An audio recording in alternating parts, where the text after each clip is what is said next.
Everybody, welcome to the BluePrint podcast. We got a treat for y'all today. This is one of my favorite deals that we've done over the past few months. Funny part is, it's probably the smallest deal as far as how much money we made on it, but the story behind it is cool. But welcome to the BluePrint podcast, where we talk about everything business, everything wholesaling, real estate, everything kingdom, everything real estate in general, just all the things. We come here and we just chop it up and we have fun. These things are actually recorded live. So if you're not here in the Zoom chopping it up, hanging out with all of us, in the comments, hanging out, making relationships, doing the thing, I need you to go to wholesalewithmike.com. But let's get into it, man. This is one of my favorite deals that we've done. And we only made $5,000 on it. So I would say on average, our assignment fee per deal is probably about 20 to 25 grand. And we only made 5K. So that's what, 20% of what our normal assignment fee is. But it was a story behind it. Okay. I have Brendan here. Brendan's, one of my acquisition reps in my Silver Homes acquisitions business, in the wholesaling business. His job all day is to just talk to sellers. All day he's banging the phones. He's hitting 100 dials per day, having about 90 minutes worth of talk time, which is dialect between himself and a homeowner. That's what he is to hit pretty much every single day. So this was his deal that he locked up, that he was working forever. Brendan, how long were you working this deal? Months. Let me see. First time we spoke was September 7th. September 7th, 2023. Yeah. 2023. So, and we closed on this deal, I believe 2 weeks ago. Yep. So what's that? Call it September to May. It's about 8 months. Mm-hmm. An 8-month turnaround time. So this shows you guys something. That is a little bit longer than our typical, what I would call the life cycle of a lead. But that's not completely off normal. There's been deals that have been in the pipeline for 2 years that will close. So for people that are oh my gosh, I just started my acquisitions business. I just started generating leads, and I've generated about 100 to 150 leads so far, and I have gotten no deals over the past 2 months. Don't sweat it. Keep going. There's deals. One, I'll tell you, out of those 100 to 150 leads that you just generated, I guarantee there's deals in there. They might not just be ready right now, but here's the deal. It's if this is a timeline from when they aren't ready to sell their property, absolutely not ready at all, maybe they just bought the dang thing, to when they are ready to sell their property, sometimes you catch them right here. If you're doing cold outreach, texting and cold calling, unless you're really niching down on your data, more often than not, you're catching them right here. And this whole entire time, you're just following up, right? So time is your best negotiator, and with a lead like that. Sometimes you catch them right here. Maybe you really dug in your data and you got to the hottest pre-foreclosure data that you could possibly be on, and they're about to get foreclosed on in 15 days, and you caught them right here where they have to sell now. Maybe you're running a PPC campaign and these leads are calling you, right? Sometimes you catch these things right here. But what up, gang? Wanted to take a quick sec to thank you for tuning in to the BluePrint podcast. If you did not know already, this podcast is recorded live with our free real estate community, where people are able to chat in the side chat, ask me questions, hang out with each other. They also have access to the free Facebook group and a bunch of different other tools. But if you want to be a part of that free community, I need you to go to wholesalewithmike.com or hit the link below. Let's get back to the pod. For the majority of, especially cold outreach, you're catching these people more towards the beginning of the timeline, and it just takes a lot of follow-up. So Brendan followed up with his lead for literally 8 months, okay? 8 months. And finally, as he keeps on following up, he builds this relationship, he builds trust, he builds a bond with her, and she wants to do the deal with pretty much Brendan and nobody else. And it even got to the point during this time frame where Brendan was going to, we referred her to a realtor, right?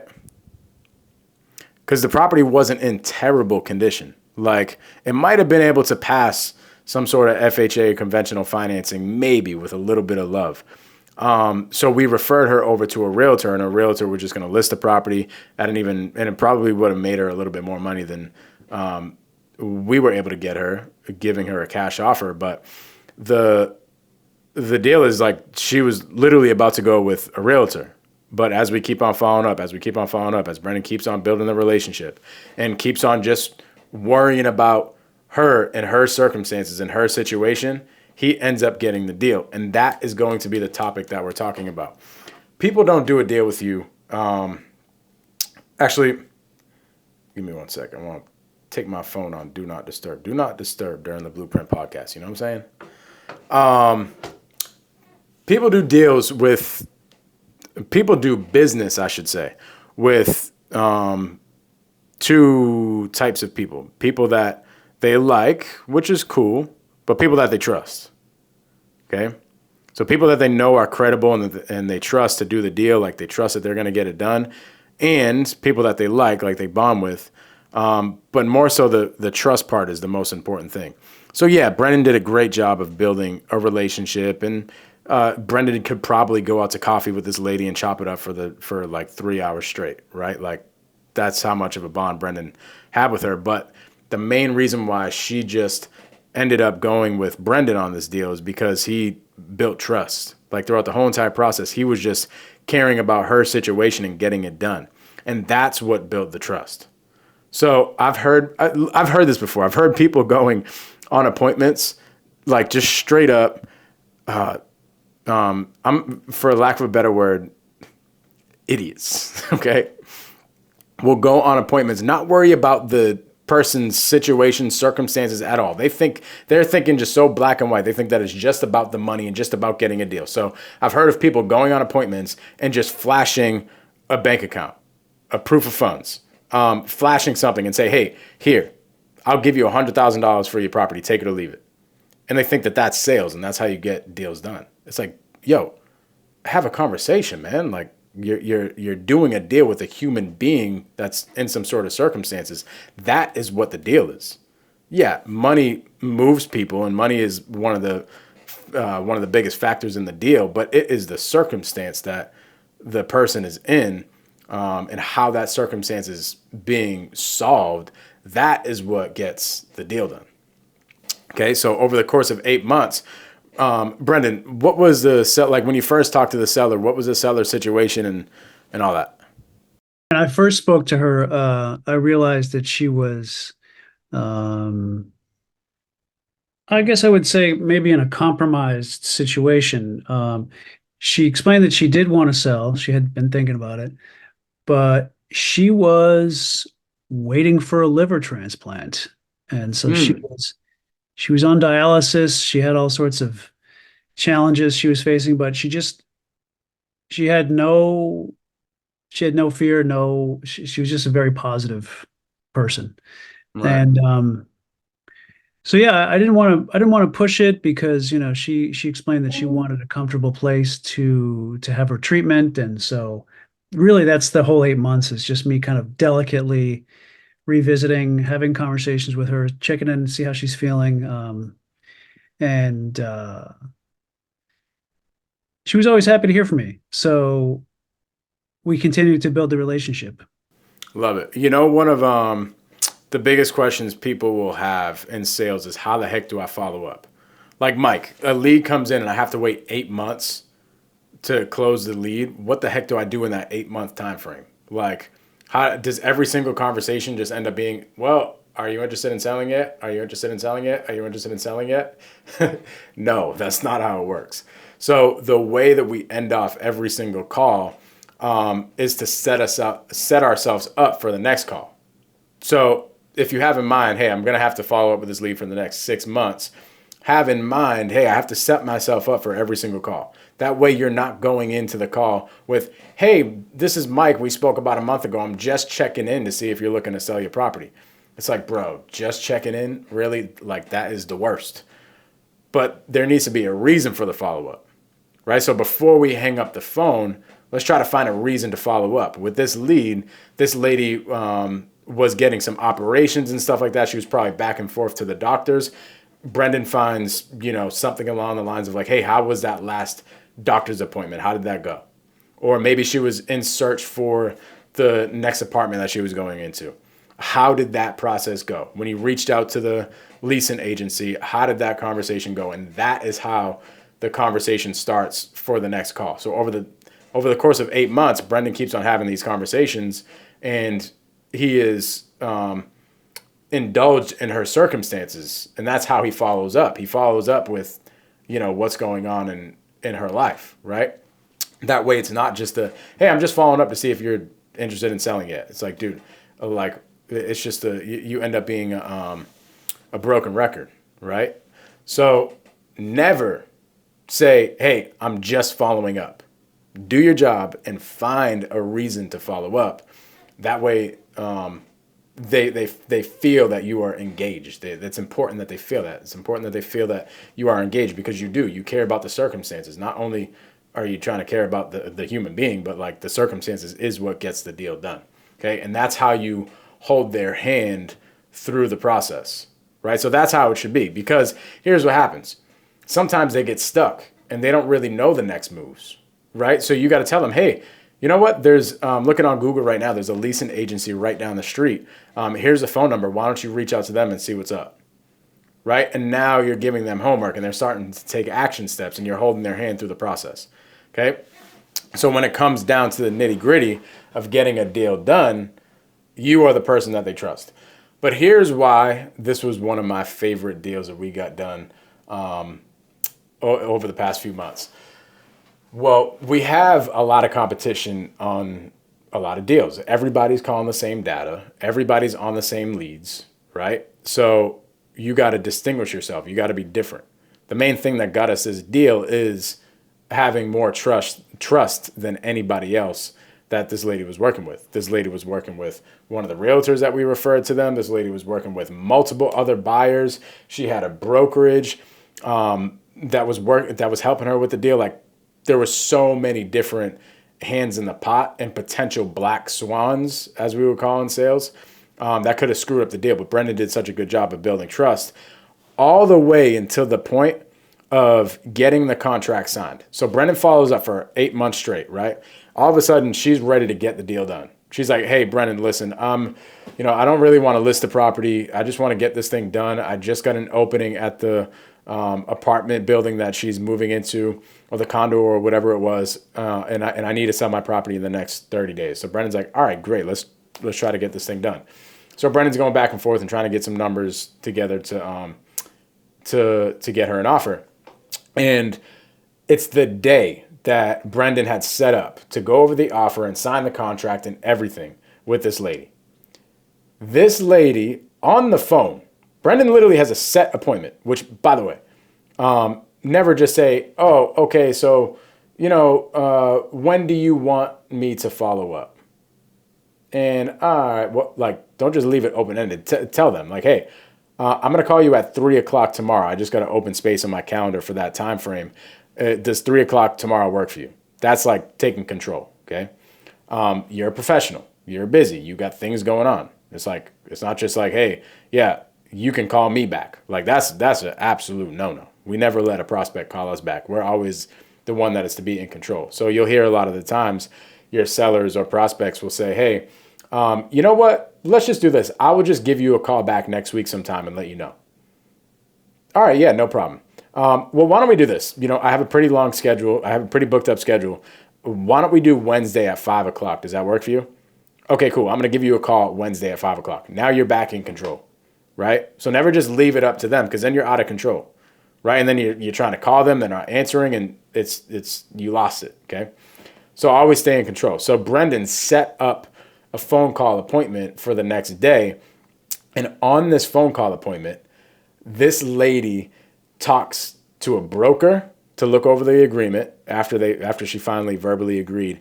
And before that, had a buyer walk into the property and give her an offer on spot.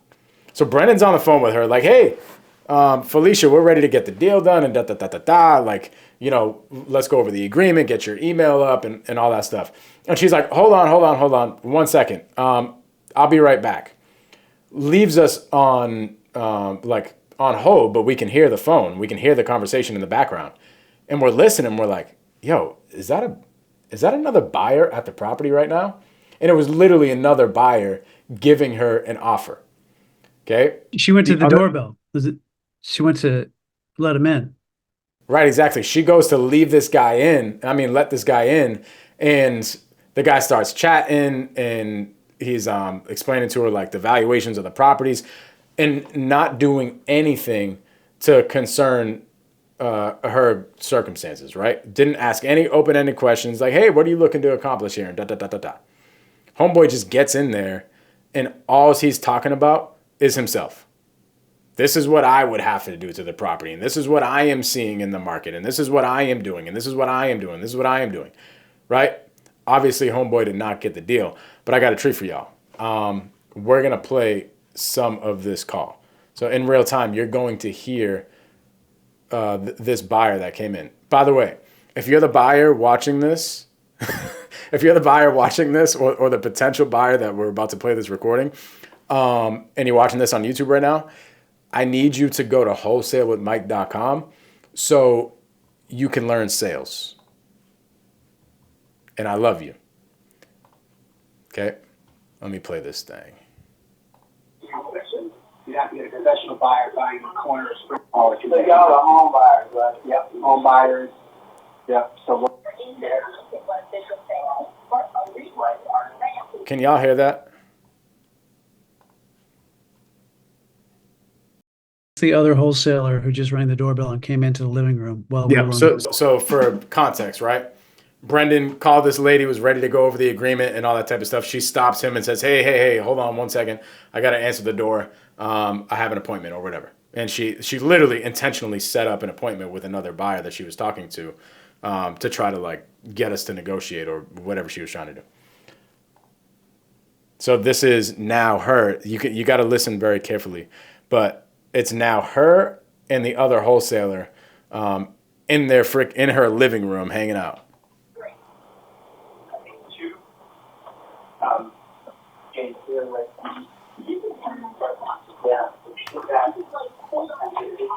Hold on 1 second. yeah, quite a few 2 bedrooms from here to just all throughout Springfield, like literally at Can you guys hear corner. that? So we have an idea of like, when we're done with them, they're selling between 220 to 255. Okay, So at this point in the conversation, all he has said, he got up to the doorbell. I mean, he got up to the door. He's like looking at the property and he's like, all right, well, this property is going to need a lot of work. It needs this, that, and the other. It needs $75,000 worth of repairs. And, we have done all these deals over the whole entire city, and they're selling anywhere between this number and this number and this number and this number. And all he's talking about is like how much work he's going to have to do to the property. And at the end of the day, he's like, well, what I'm going to have to do is I'm going to have to go and run the numbers and da da da da da. And the lady's like just sitting there. You could tell she's just kind of like tapping her feet like, all right, well, she ends up saying it. You'll hear it. She's like, well, how long is that going to take you guys? Fixed up, flooring, windows, so on and so forth, and all that. So you're selling for somewhere between that, depending on the area, and the exact, you got some features downstairs in the basement. So for a small property that could be an added feature in the home for somebody to pay a little extra. But you're going 225 to 255, for smaller two. So y'all are home buyers, right? Yep, home buyers. Yeah. She had to ask. Wait, by the way, this is like 10 minutes into the appointment. And she had to ask, wait, y'all are home buyers, right? It's like, bro, what? So we'll get in here, we'll close on it, you guys have your check that closing for your home, and you will. And we'll get in here and get guys, working on it right away. Obviously, we definitely repair the roof, we'll be doing some flooring and cosmetics. And then we'll look at the kitchen, bathroom, obviously. How much do you need today? Cost-wise? No. Or how much off the top of the head? I think realistically, you should have ideas. Yeah, he is So here's what happens. He starts talking, right? This is the sellers trying to take control of the conversation. And this is where us as salespeople need to regain control back. She's like, wait, y'all are home buyers, right? And he's like, oh yeah, we're home buyers. We're gonna come in here and we're gonna get a dumpster and we're gonna do that and we're gonna do this and we're gonna do that and we're gonna do that. And he never gets off of that subject, and he allows her to take back control, and she asks another question. The person who asks the question is the person who is in control in sales. Okay, so what this guy needs to do here is he needs to address it, and he can, he didn't do a bad job. Yeah, we're home buyers, so what we'll do is we'll come in here and we'll, put some love into the property and then either make it a rental or resell it. Let me ask, what are you really trying to accomplish here? Like, get it off of that and get back to the matter at hand, which is her and her circumstances, right? But this guy never does that, and he allows her to stay in control. Now she's the one asking the questions. There's a time for that, right? Like, as we're going through the sales process and we're about to lock up a deal to make sure there's no gray areas and there's no questions. Hey, Mr. Seller or Mrs. Seller, is there any questions that you have, like any concerns, comments, or anything like that before we go ahead and move forward? Just so you can kind of air everything out. But you want to be the one that's asking the open-ended questions to get them to reveal what their circumstances are so that you can wrap up what their circumstances are in a package and solve the problem. And that's how you get a deal. Yeah.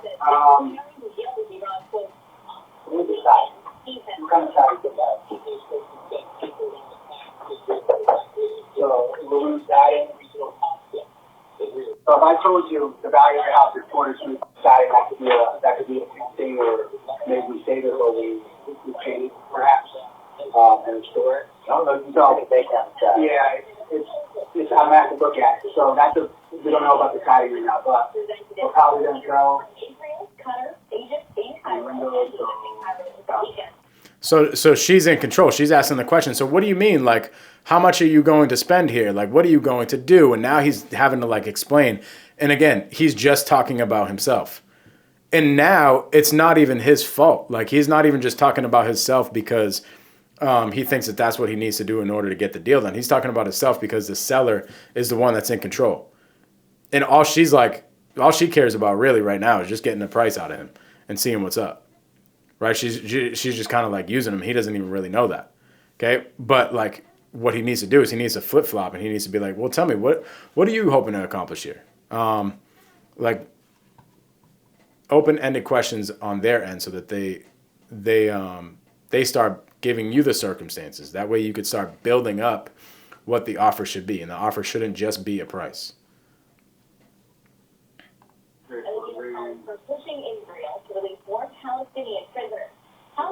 I can say it's probably we're probably going to go on the low end. I got to look at the siding, so we got to do something like you go out. He's like, now we got to throw all this into it. Say we throw 50 to 60 grand. You should have a good estimate. Well, say we come back at a value where we get 10 to 20 grand more in this area because we do this and this and this. Now they're starting to work numbers. Well, I'm telling you, this is very rough. This is literally, I'll do this all the time. I'm negotiating with everybody. There's a lot of y'all doing this. So she's like, I'm telling you, your property's in bad condition. There's a way to do this, right? I always say this in sales, okay? You're making us very simple. You're making a seller feel one of two ways. You're either making a seller feel good or you're making a seller feel bad. There's never a reason to make a seller feel bad. Okay? However, what people will do is when we have to bring sellers back to reality of what the reality of their situation is, they do it in a way that makes them feel bad, right? One of the number one rules of sales is to never tell somebody that they're wrong or never tell somebody no. Okay? It's always just agree, and pretty much telling somebody no or telling them that they're wrong is going to hurt their pride in some form or fashion.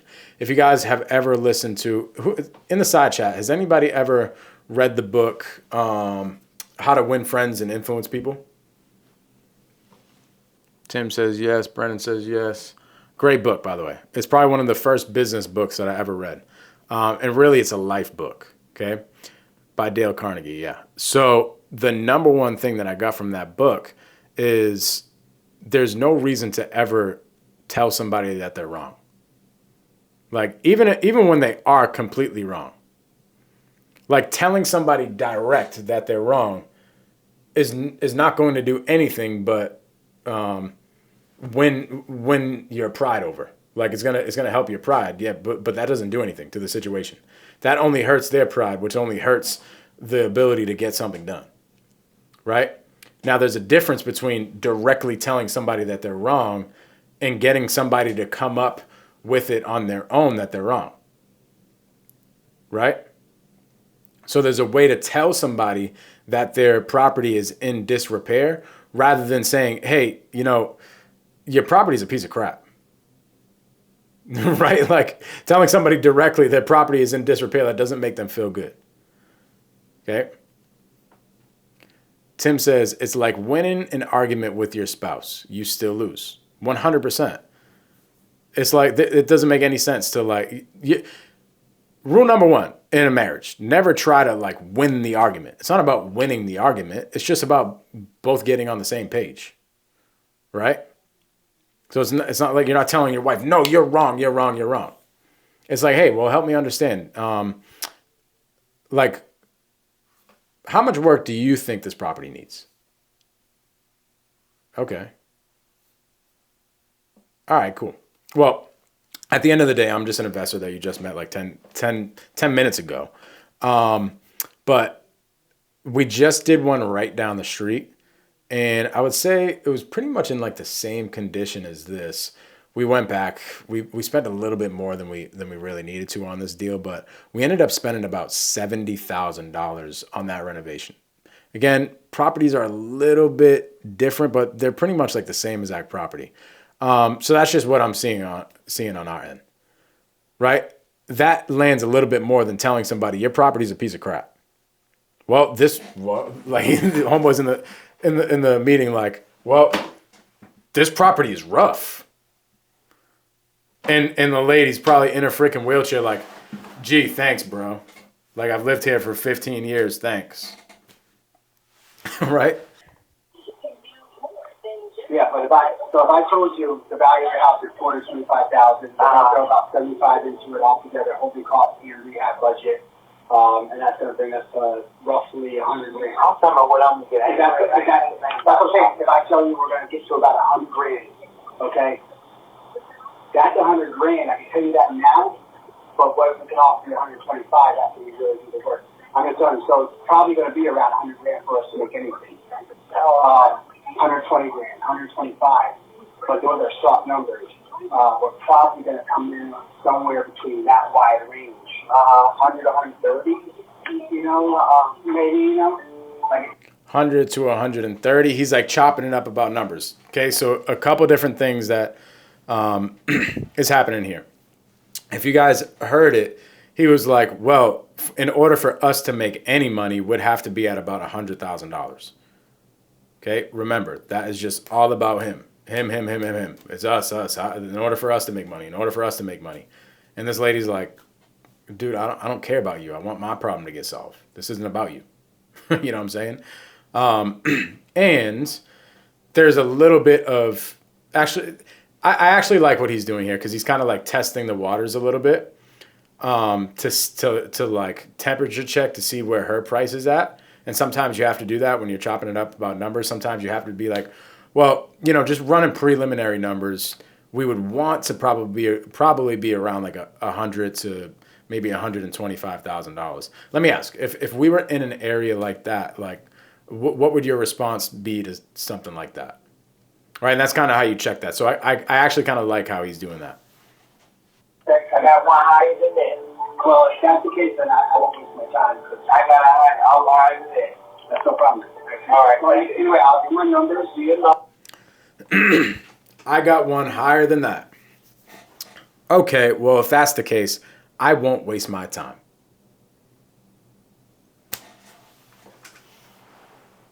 Bro. We did this deal at, I think, $115,000 was our final number. So this dude's on he's on it with his numbers. I think it was 115 or 120. I'll have to check the exact number of what we ended up getting it at after inspections and stuff like that. But he's right on about his numbers. But he doesn't care about the seller at all. I shouldn't say he doesn't care about it. He's not showing that, right? He's not making an attempt to do so. Okay.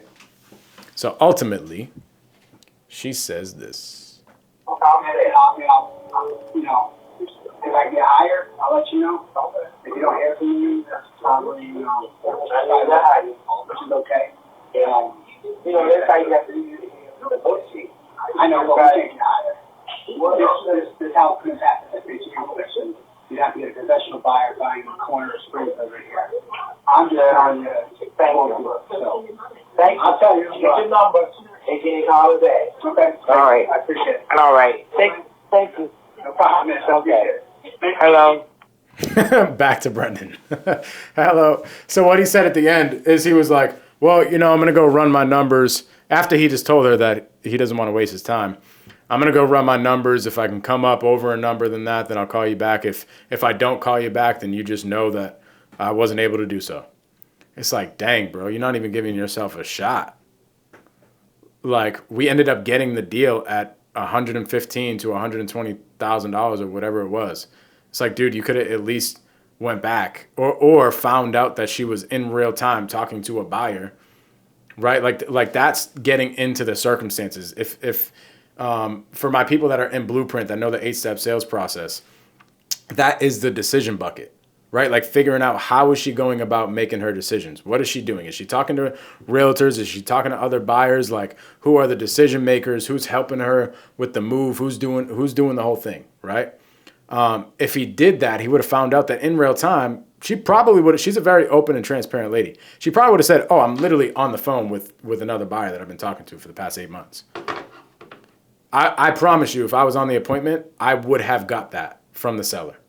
If a seller was on the phone with another buyer and I went on site on the appointment, I guarantee I would put a lot of money on it that I would find out that she was on the phone in real time with another buyer. And I would make sure that she was not moving forward with that buyer until I got her at hard offer. Okay, but this dude didn't even give himself a chance. Brandon. Hey, Felicia. Yeah, there was another home, but I was just trying to see would they go higher. Oh, yeah, you got heard him right. You heard him right. So for some context, right? Me and Brendan are in the VO while he's on this call. And I'm like, what? Like, what? She gets back on the phone and she's like, you heard that, right? Yeah, I was on the phone. I had another home buyer come by to see where they'd have to be. Me and Brendan are dying, but she's like fully transparent.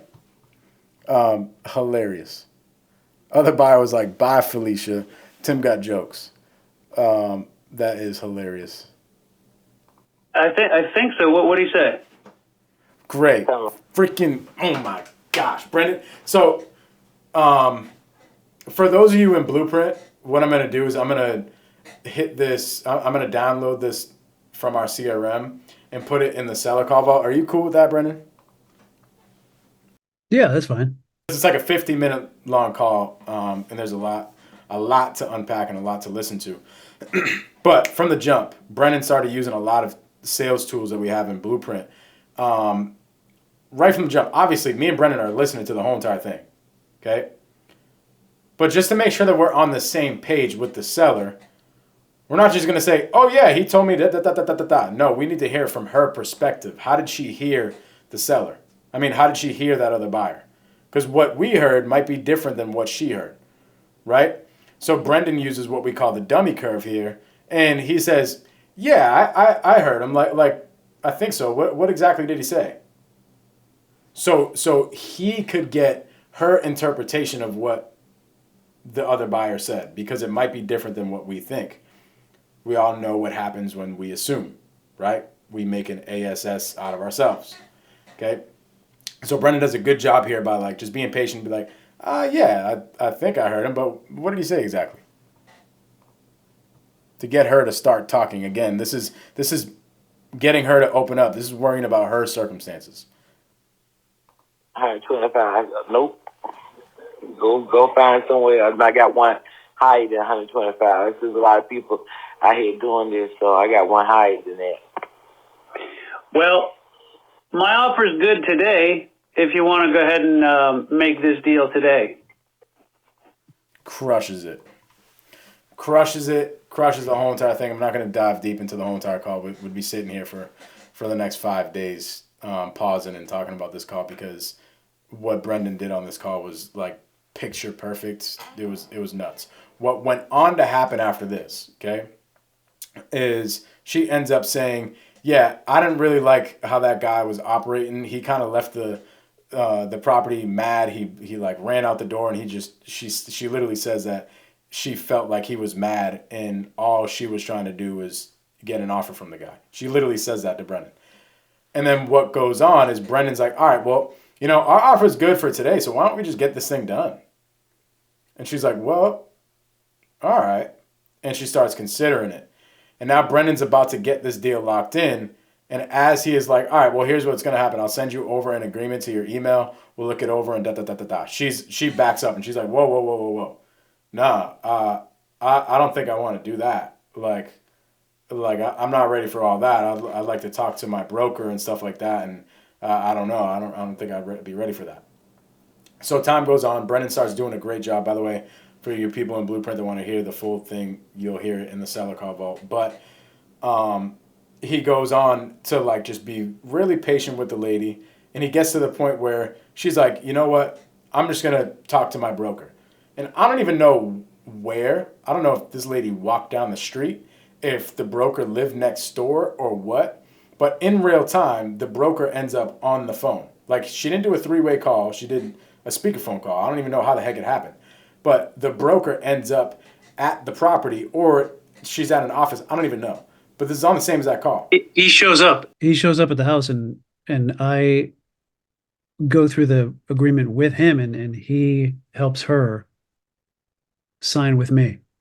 Yeah, so he shows up to the property. I don't know how the heck he shows up. I don't know if she texted him like on the side. Like, I have no idea. He just magically showed up. And she's like, hey, I have this guy Brendan on the phone who wants to do a deal with me and da-da-da-da-da. He's going to send over the contract. Can you read it? So this is a broker that's reading our contract. Brendan, there were so many times that this broker tried just saying, hey, yeah, we're going to review this and we'll get back to you tomorrow. So many times. And Brendan just did not allow that to happen. He just moved like a freaking savage. He was very wise with the way that he was wording his statements and questions. And ultimately, it landed to the broker just saying, yeah, everything looks good. You can sign it. And in real time, Brendan got the deal signed. Who knows, bro? If you didn't get the deal signed then, it might not have got signed the next day. Because, dude, this lady's having brokers come to the house. She's having a dang block party with everybody that does real estate. Like, somebody that knew what the heck they were doing. Like, for example, if somebody like myself or somebody that really understands sales had an appointment the next day before Brendan was supposed to go over the agreement with the broker again, like, we would have ended up getting the deal over Brendan, right? But Brendan did such a good job of maneuvering and saying the right things and walking her through it and being patient to the point where he got the contract. All while helping the seller who was in a crappy situation, whose health was going down. She needed to get out of there. The property needed a decent amount of work, and she needed to just move on to the next phase of her life. So that's what we get paid to do. We get paid to figure out what circumstances people are going through and solve those circumstances and get them to the next phase of their life. Okay? So freaking good. So good. Brennan, any thoughts on that call? Anything that you want to add from that? I love that that whole deal because of how long I had been in touch with her. We had had so many conversations about what she wanted to do and what was holding her back. And at one point, over the 8 months, her son came in and had some say. So Mm. I spoke to him for a bit, but then he pulled away and said, "All right, I'm going to step away. She can make her own decisions." And then it was back to she and and I was helping her got I helped her get a Gmail address. She didn't have an email address. We went through Oh, that whole dude, thing, like so good. getting her through all the steps of getting a Gmail address. Then she's like, "I got it. I got your email." And it was fun. And then she was, you know, it's definitely building trust, but Hmm. um, it was a big surprise to have that standoff at the end because I just figured it was going to be a regular call to get the signatures, and then she had company, and all the company was trying to buy it. Yeah, so think about this. Brendan's doing his job. Dude, there's so many lessons here. That's why I love this deal. But Brendan's just following up, doing his job, caring about this lady, getting her a freaking email, doing all the things. And all of a sudden, he gets hit with a curveball at the end of the transaction, right? And if Brendan was not equipped with the tools that he needed in order to get through that conversation, Brendan would have wasted a whole entire 8 months of follow up, and somebody else would have ended up getting the deal. Okay, so that's how, like, just with these small things that we ask or small statements that we say, we can screw up 8 months worth of work. And some people might be like, Mike, this was only a $5,000 deal. What is the point of following up for 8 months? Your dollar per hour is probably not that much after following up for 8 months and only making $5,000. I agree. And this is how we treat every single lead. So this is why our conversion rate is higher than most companies. And if how you do anything is how you do everything.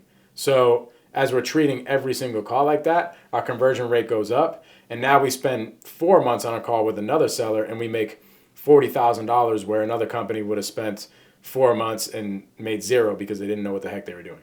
So that's why it's so important to just understand sales, understand communication, so that you can maximize every single opportunity. There's people out there, bro, who crush it with a script or crush it with just a very simple sales process that they implement to their team. And they're like, hey, here's the script, here's the process, go do it time and time and time again. Okay. And out of 10 opportunities, they're consistently getting 3 or 4. They're like consistent, right? They're just like a consistent pipeline. They're looking at their KPIs. So, hey, if you're making the calls, you're going to end up getting like this many deals, like whatever. But for us, we're like, no, we want to be the most effective communicators that we could possibly be, so that whenever an opportunity presents itself, we are going to squeeze the fruit and get all the juice out of that fruit that we could possibly get, so that we don't miss out on any opportunities. So instead of only getting 3 out of 10, which is cool when you're consistent, we are going to get 9 out of 10 or 10 out of 10 consistently. Because we just do that. We do that on every single lead. Okay. So that's what frustrates me when I see salespeople getting on the phone with some of their sellers and acting like, oh, this isn't a deal. I'm good. No. And they barely even try. They barely even dig. They barely even try to squeeze the fruit. They get on the phone and somebody tells them, yeah, I would sell for the right price. And automatically all faith goes down in the deal. Everything just goes down and they just chalk it up as an L.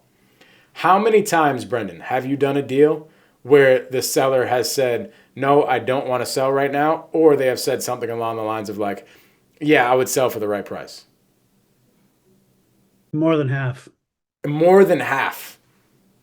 More than half of the sellers say, oh, yeah, I would sell for the right price, or I would, maybe in like a couple of years I would sell. I don't really know. I'm not really too interested in selling. And then, all right, well, cool. Let me ask, if you were to sell, what would you be hoping to accomplish? And then all of a sudden you start open up a conversation, you open up a can of worms, and you open up that door and this door and that door. And all of a sudden you're like, I'm confused. Why are we not just doing a deal together? And that's how conversion rates go through the door. Gosh, so good, so good, so good. Chat, what do you guys think? Throw some comments, throw some questions. Let's chat. She was very relieved and appreciative and happy about getting the deal done at long last. Hi, Brandon. I didn't know who that phone call was from. Thank you so much, but everything has gone well. I enjoyed the transaction. Take care. Hope you buy many more houses. Okay, call me again. Bye-bye. And I'll pick it up. Yeah. And that was the coolest part about it. So at the end of the day, yeah, there's been times where I have had to make no money on a deal or very close to no money. But we still get the deal done because for the sake of the situation at hand, it's like, all right, well, now we're going to be able to do a deal with another buyer. Now we're going to be able to help the seller situation out. And at the end of the day, it's like you just move on to the next one. So every deal doesn't have to be a home run, and they're not going to be home runs. But as I said before, how you do anything is how you do everything. So if we operate with integrity and we're doing whatever we can do to potentially get a deal and help a seller out on every single call, we won't miss opportunities. And I guarantee you, if you are wholesaling and you are generating leads and you're not treating your conversations like this, I guarantee you are missing a lot of opportunity. That same week, we had another one come in, and in 2 days, we had it closed for an assignment fee of $23,000. So it's 2 days for that, and then 8 months for the 5,000. But right, equally as gratifying. 100%. 100%. So that's how we get deals. We get deals by getting the underlying circumstances of whatever the seller is going through. We wrap that up. We care for them, and we figure out how we can solve all these problems together. And we get the deal done on the same side as the seller rather than the opposite end of the table. And that's the key. So you'll never lose. This is what I tell Brennan. I'm like, you will never screw up a conversation if all you are thinking about is, hey, how do I give this seller the best piece of advice that I could possibly give them to get to the next steps that they need to get to? Like without thinking just directly about myself and me getting a deal, if I just simply focus on what their circumstances are and giving them the best potential advice that I could give as an expert on what they should be doing with their property, I will never screw up a conversation. It's almost impossible. Because you're never going to create a deal, right? You're never going to create a deal with some magic words, okay? A deal gets done because there's a problem that's solved. Every single deal. I've never done a deal that is just like, oh yeah, I'm just moving down to Florida. The property's in great condition. I'll give it to you for 50 cents on the dollar. It doesn't work like that. Every single deal. I could go back to every single one that I've ever done, and there has been some sort of story behind it and some sort of problem that was solved. And ultimately, that is what gets you the deal. So if that's what you are looking for, if that's what you are seeking and looking to have in your conversations, simply just solve those problems and you'll end up making money. If you think about every single business out there, McDonald's, Nike, Marshalls, like all these stores, all these brands, every single business solves some sort of problem. Apple, every single business solves a problem. McDonald's, people were hungry and needed to get food quick. People started working a bunch in America. So McDonald's is like, dude, why don't we just make this thing called fast food and fast burgers so people can just get on about their day? Problem solved. Okay? Marshalls. People like decent clothes, but maybe don't have the appetite to spend a lot of money on clothes, so they go to a place like Marshalls. That's available in every single, in almost every single city at the complex, right? It's like Starbucks. How do I get a high quality type of coffee for a not crazy price, but also convenient? It's like, solves a problem. All these businesses solve a problem. So if we're simply going out here and just trying to find as many problems as possible, that's when you'll get paid. That is when you'll get paid. Well, all right, gang. This was another episode of the BluePrint podcast. We're going to be doing these every single Thursday at 5 p.m. Eastern time. So if you are on YouTube right now, then I need you to go to wholesalewithmike.com so you can get in this Zoom and hang out and make friends and do business with other people and just do dope stuff. Okay? Brendan, I appreciate you tremendously, bro. I'm proud of you. This deal was dope. I will catch y'all on the next pod. Thanks so much, Mike. Peace.